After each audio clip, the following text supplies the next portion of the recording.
هاي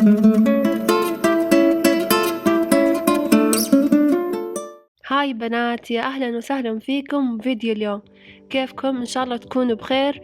وزي ما أنتوا عارفين أنا وعبود باقي مستمرين بتحدي الأعمال، وزي ما هو سوى لمبة يابانية أنا قررت أتحداه بنفس الشيء وأسوي لمبة بأعواد الآيسكريم. وحابة أشكر كل شخص يتابعني وكل واحدة تكتب لي بالكومنت كلام حلو وتشجعني. الله يسعدكم يا رب. ويلا عشان ما أطول عليكم خليكم مع الفيديو.